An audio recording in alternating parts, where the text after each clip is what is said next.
बिस्मिल्लाहिर्रहमानिर्रहीम। अस्सलाम वालेकुम। मोहम्मद इरफान आपके साथ, आप देख रहे हैं इरफान टीवी।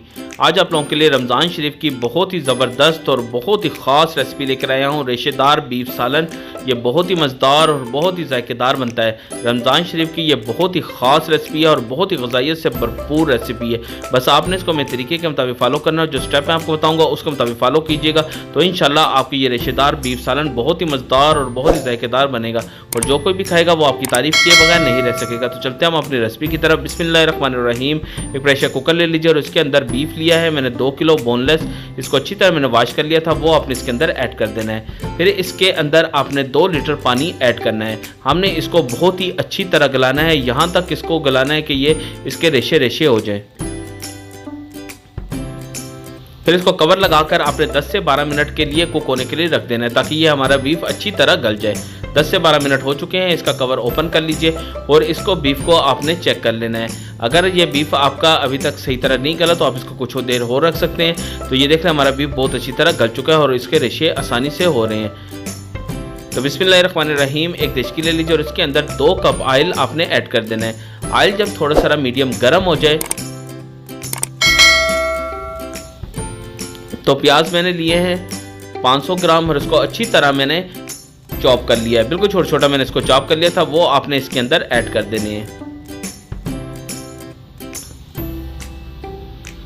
और इसको अच्छी तरह आपने ऑयल के साथ मिक्स करने के बाद बिल्कुल लाइट गोल्डन सा कलर देना है और फ्लेम आपने बिल्कुल मीडियम रखनी है, ज़्यादा आंच आपने तेज़ नहीं करनी। जब इसका कलर थोड़ा सा चेंज होना शुरू हो जाए तो इसके अंदर 3 टेबल स्पून सफ़ेद ज़ीरा आपने ऐड कर देना है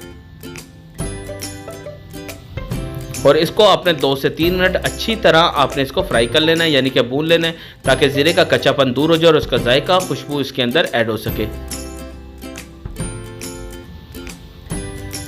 जब ये प्याज हल्के से गोल्डन से कलर आ जाए तो फिर इसके अंदर अदरक का पेस्ट मैंने लिया है 2 टेबल स्पून, वो आपने इसके अंदर ऐड कर देना है।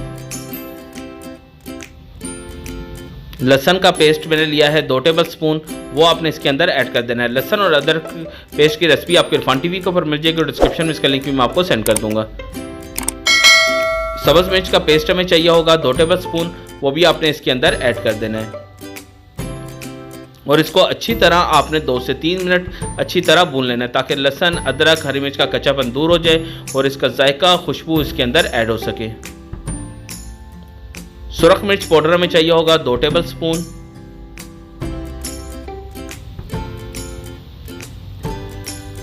हल्दी पाउडर हमें चाहिए होगा 1 टेबल स्पून, नमक हमें चाहिए होगा 1 टेबल स्पून। और इसके अंदर ऐड करने के बाद आपने इसको भी 2 से 3 मिनट अच्छी तरह आपने इसको भून लेना है ताकि इन तमाम मसालों का कच्चापन दूर हो जाए और इसका जायका खुशबू इसके अंदर ऐड हो सके। जैसे जैसे आप भूनते जाएंगे ये अपना ऑयल भी अपना छोड़ना शुरू कर देगा। फिर बॉयल जो बीफ जो हमने बॉयल कर लिया था इसके मैंने रेशे कर लिए, वो आपने इसके अंदर ऐड कर देना है और अच्छी तरह आपने इस मसाले के साथ इसको मिक्स कर लेना है और साथ साथ आपने इसको भूनते रहना है ताकि हमारा जो बीफ है वो इसी ऑयल के साथ ही थोड़ा सा आपका फ्राई भी हो जाएगा और साथ ही भुना जाएगा। जितना आप इसको अच्छा भुनेंगे उतने ही ज़बरदस्त हमारी ये रेसिपी बनेगी और साथ साथ भुनने के साथ साथ इसका ऑयल भी सेपरेट होना शुरू हो जाएगा। ये देख लें इसके ऊपर ऑयल भी आना शुरू हो गया है। जब इसके ऊपर थोड़ा सा ऑयल आना शुरू हो जाए तो फिर इसके अंदर टमाटर मैंने लिया है, उसका मैंने पेस्ट बना लिया था 500 ग्राम। आधा किलो टमाटर लेकर उसका पेस्ट बना लिया, वो आपने इसके अंदर ऐड कर देने हैं और अच्छी तरह आपने इसको मिक्स कर लेना है। जितना अच्छा आपकी ये भुनेंगे आपको उतने ही ज़बरदस्त हमारी ये रेसिपी बनेगी।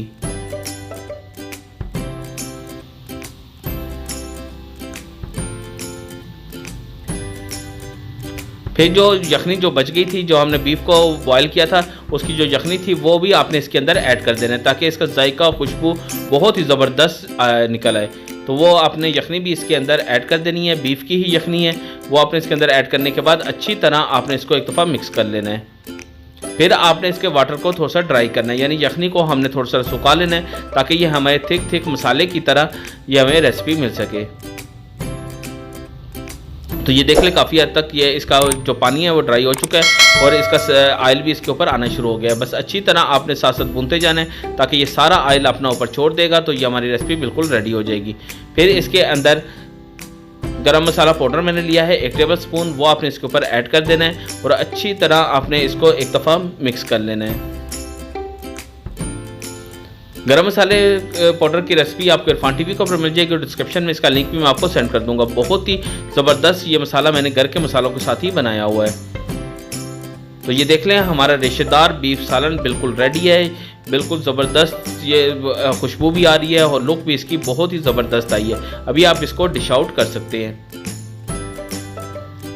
मैंने इसको डिश आउट कर लिया है और इसके ऊपर मैंने अदरक के बारीक बारीक कतरे काट ली थी, वो मैंने इसके ऊपर ऐड कर दिए हैं। तो रेशेदार बीफ सालन हमारा बिल्कुल रेडी है। बहुत ही जायकेदार, खुशबूदार और बहुत ही कमाल का इसका जायका है। तो रमज़ान शरीफ की ये बहुत ही स्पेशल रेसिपी थी।